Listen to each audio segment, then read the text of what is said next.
ہمارے سامنے حال ہی میں دو واقعے پیش آئے ہیں لوگوں کے سمندر میں ڈوبنے میں۔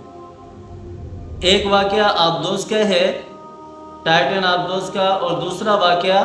کشتی کے ڈوبنے کا ہے۔ ایک طرف امیر لوگوں کے ڈوبنے کا ہے اور دوسری طرف غریبوں کے ڈوبنے کا ہے۔ اور ان دونوں میں ڈفرینس کیا ہے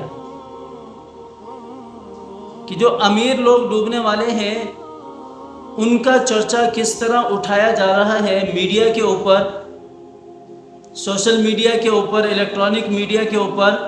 کس طرح انہیں وائرل کیا جا رہا ہے، اور جہاں غریب لوگ ڈوبنے والے ہیں ان کے بارے میں کوئی اتنا تذکرہ ہی نہیں ہے، کوئی آواز نہیں اٹھائی جا رہی۔ حالانکہ حق تو ان کا بنتا ہے جو غریب لوگ ڈوبے ہیں کہ ان کے لیے آواز اٹھائی جائے تاکہ حکومت ان کے لیے کچھ کرے۔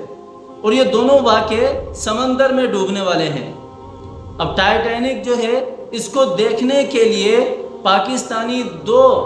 امیر زادے بھی اس میں شامل ہیں، دو امیر زادے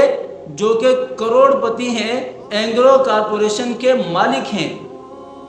اور اتنے بڑی دولت رکھنے والے جو ہیں وہ اپنی دولت کو بھی انہوں نے ضائع کیا اور ساتھ ہی ساتھ اپنی جان سے بھی ہاتھ دھو بیٹھے۔ اور دوسری طرف غریب لوگ ہیں جن کے پاس روٹی کے لیے بھی کچھ نہیں ہے، اور وہ بھی پانی کے اندر غرق ہوتے ہیں۔ اور جب یہ غریب لوگوں کی کشتی کے ڈوبنے کا واقعہ میں نے سنا، اور اس میں جو بچ جانے والے ہیں اس نے جو کہانی سنائی ہے، جب وہ میں نے سنی تو فرعون والا منظر میرے سامنے آ گیا۔ تو وہ جو غریبوں کی کشتی سے جو بچ جانے والے ہیں اس میں سے ایک نے کہا کہ ہم جب جا رہے تھے تو بارڈر کا علاقہ تھا، وہاں سے گزرتے ہوئے جو ہمارا ایجنٹ تھا وہ بھی ہمارے ساتھ تھا، تو ایک عورت کے پاس بچہ تھا، اس بچے کے رونے کی مسلسل آواز آ رہی تھی۔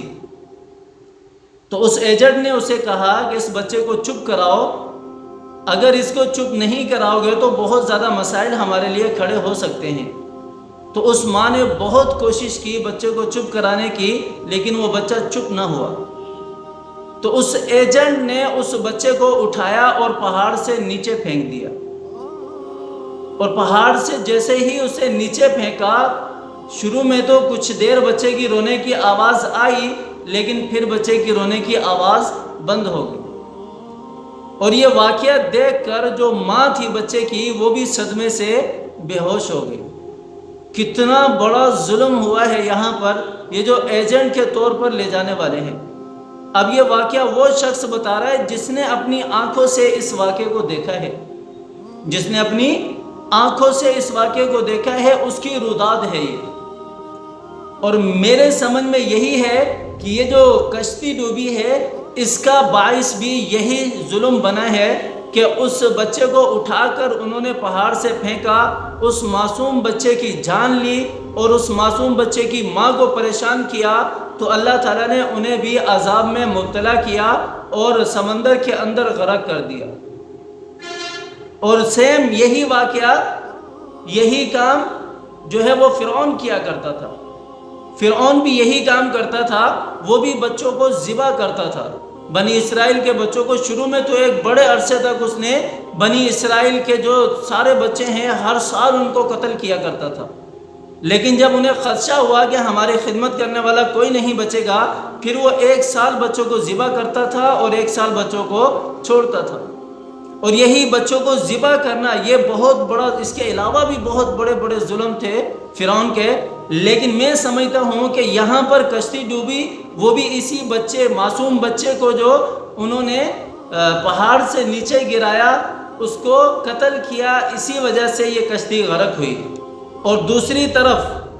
فرعون ہے، وہ بھی بچوں کو ذبح کرتا تھا، اسی ذبح کرنے کی وجہ سے اللہ تعالیٰ نے پوری کی پوری قوم فرعون جو ہے ان کو سمندر میں اللہ تعالیٰ نے غرق کر دیا تھا۔ پاکستانی 2 صاحبزادے ٹائٹینک کو دیکھنے کے لیے ٹائٹن آبدوز کے ذریعے سمندر کی گہرائی تک جاتے ہیں،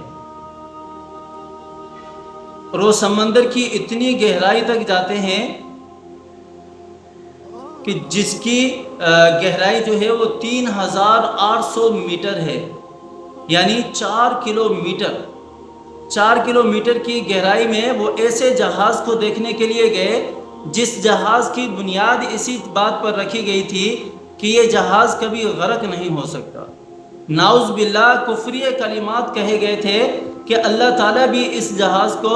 غرق نہیں کر سکتا۔ ایسے جہاز کو دیکھنے کے لیے وہ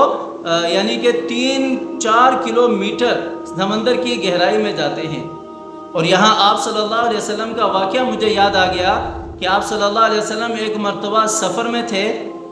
کہ سفر میں جاتے جاتے جہاں پر قوم سمود کو اللہ تعالیٰ نے عذاب میں غرق کیا تھا، اس جگہ پر پہنچ کر آپ صلی اللہ علیہ وسلم کہتے ہیں کہ اس جگہ سے جلدی نکلو، یہاں اللہ کا عذاب نازل ہوا۔ اور ہم مسلمان ہو کر جو ہے وہ جس چیز کو اللہ تعالیٰ نے تباہ کیا، جہاں پر اللہ تعالیٰ نے عذاب نازل کیا، اس کو سیر و تفریح سمجھ کر وہاں پر سیر و تفریح کے لیے جاتے ہیں۔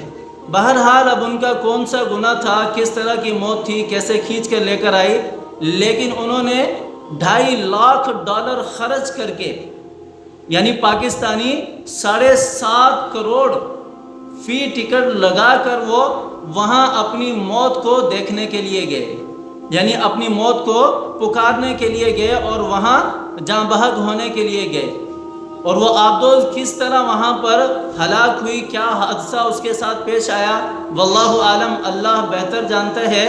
لیکن اگر یہی پیسہ پاکستانی عوام پر خرچ کیا جاتا، صدقے کے طور پر دیا جاتا، تو اپنی جان کی بھی حفاظت پاتے اور باقی جتنی بھی آفات تھے صدقے کی وجہ سے ان سے بھی بچتے، اور غریبوں کا بھی بہت زیادہ بھلا ہو جاتا، اور غریبوں کے بھی وہ پیسے جو ہیں وہ کام آتے، ان کا چولہا بھی جلنے والا بنتا۔